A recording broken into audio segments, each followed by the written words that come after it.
We are such small, frail little things, yet when we feel a strong passion, like anger, we feel like our anger is so big, or even our love is so big, our bodies can barely contain it.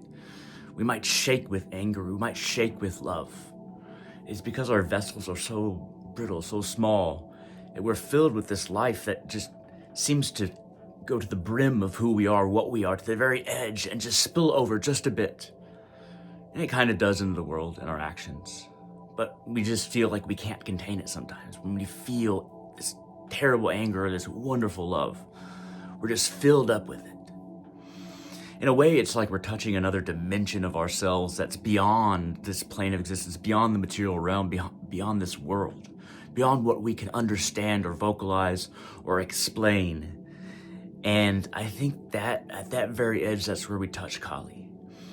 We might boast and say, this anger that I have, we may fantasize about how big it is and if our pride is there, to how great we are and just how ferocious and how strong and how much we are. And we might love it. We might shake with the power of how much we are.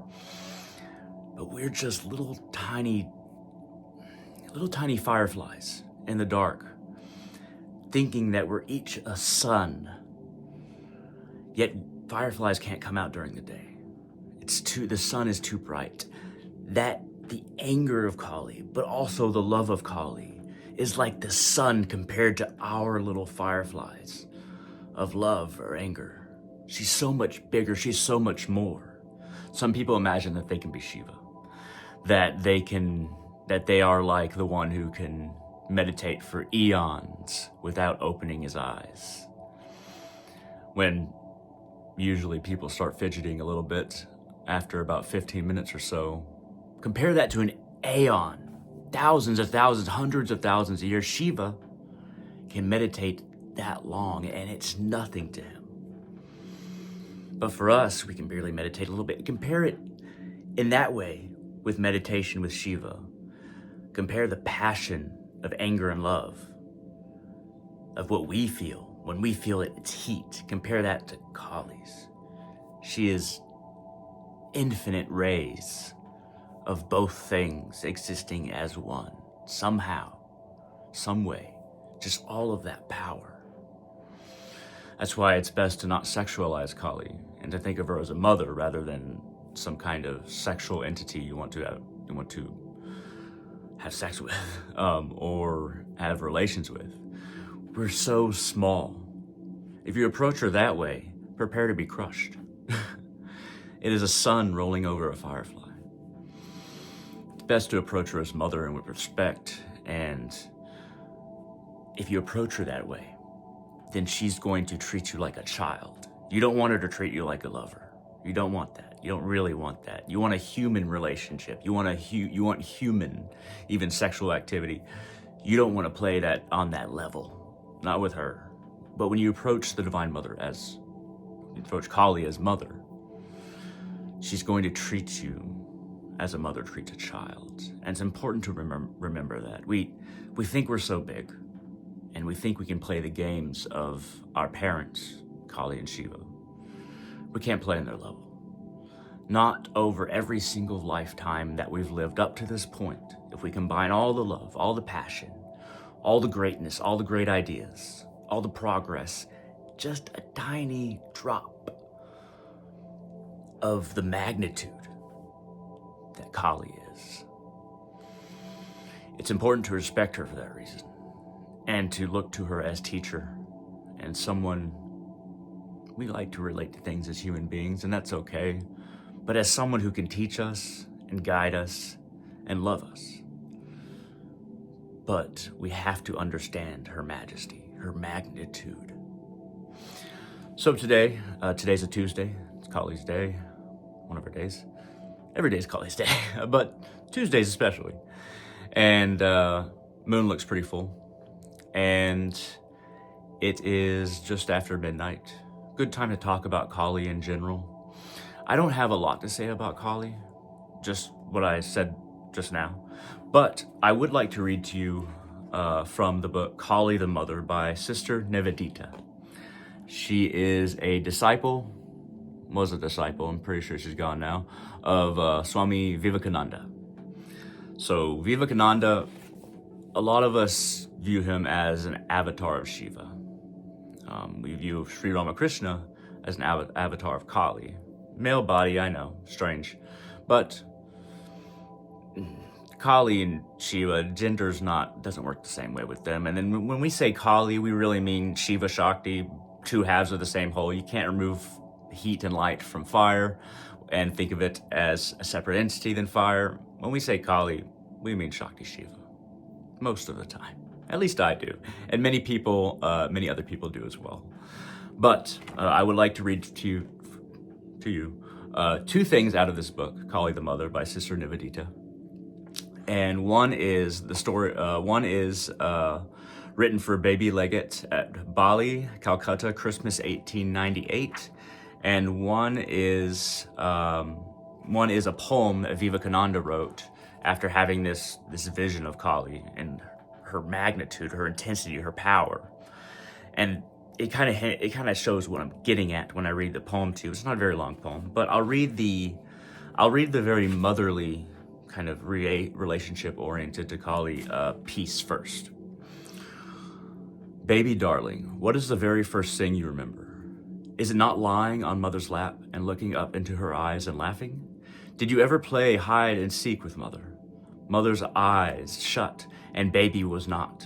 She opened them and there was baby. Then baby's eyes shut and where was mother? But they opened again and oh, when mother's eyes were shut, where was she? There all the time? But could you not see her eyes?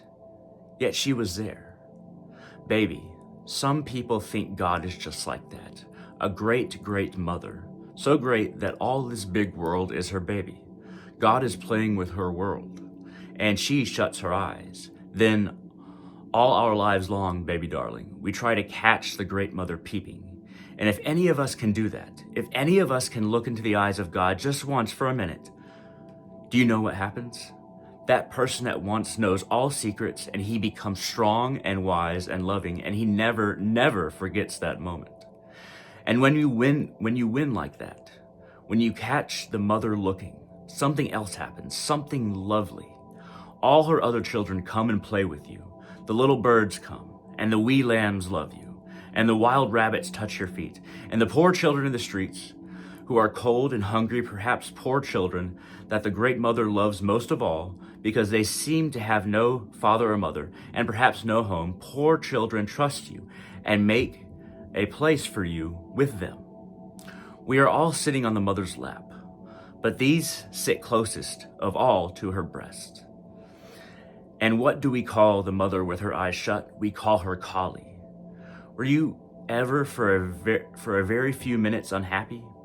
And did mother or nurse or auntie or someone else come and pick you up and love you and kiss you till you were not unhappy anymore? Sometimes God is like that too. We get so frightened because those eyes will not open. We want to stop the game. We don't like it. We feel alone and far away and lost. Then we cry out.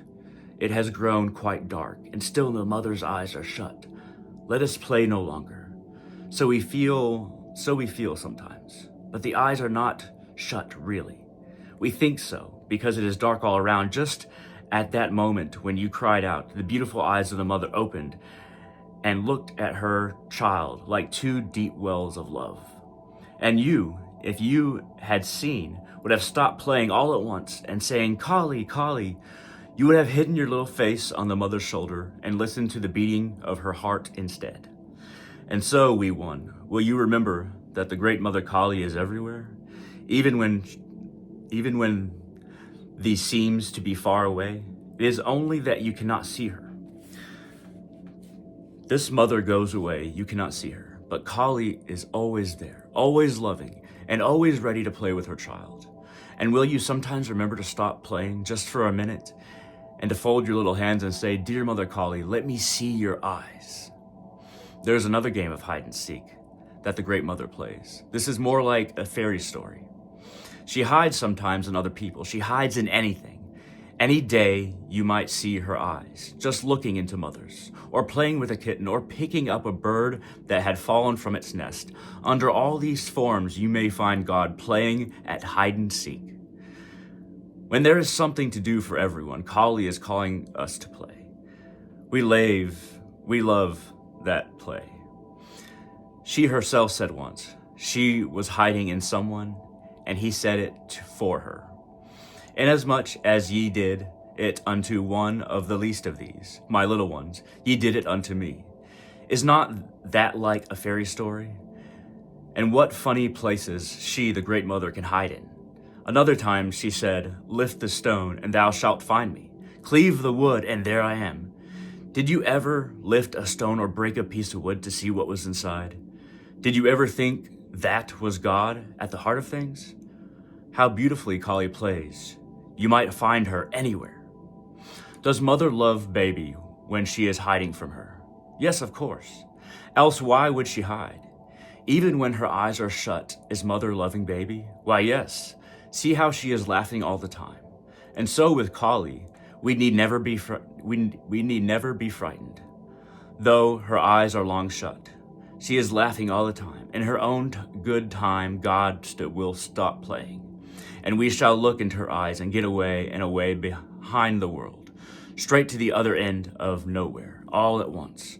So let us always run to play where we are called. Remember, little one, if any need, anything you can give, your mother is calling you to find her. If anyone asks for something you can do, it is really mother saying, peep, childie. Or when a new person comes for you to love, Kali is saying, here I am. I like the back and forth in that story. I like how the relationship with Kali is described in that very short story.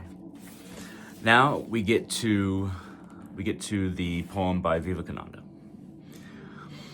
And this is the one where he went through that vision of Kali, and then he kind of stumbled around to get a writing utensil to write it down, and before passing out. And we will start. The stars are blotted out. Clouds are covering clouds. It is darkness, vibrant, sonant. In the roaring, whirling wind are the souls of 1,000,000 lunatics, but loosed from the prison house. Retching trees by the roots, sweeping all from the path. The sea has joined the fray and swirls up mountain waves to reach the pitchy sky. Scattering plagues and sorrows, dancing mad with joy. Come, mother, come, for terror is thy name. Death is in thy breath, and every shaking step destroys a world for air. Thou, time, the all-destroyer. Then come, O mother, come. Who can misery love, dance in destruction's dance, and hug the form of death? To him the mother comes. You really feel the intensity, the magnitude I was talking about in that brief poem by Vivekananda. Just the sheer mass, the sheer intensity, the sheer endlessness, the sheer terror and power, yet also the love. It's a duality to us because we understand these as different emotions.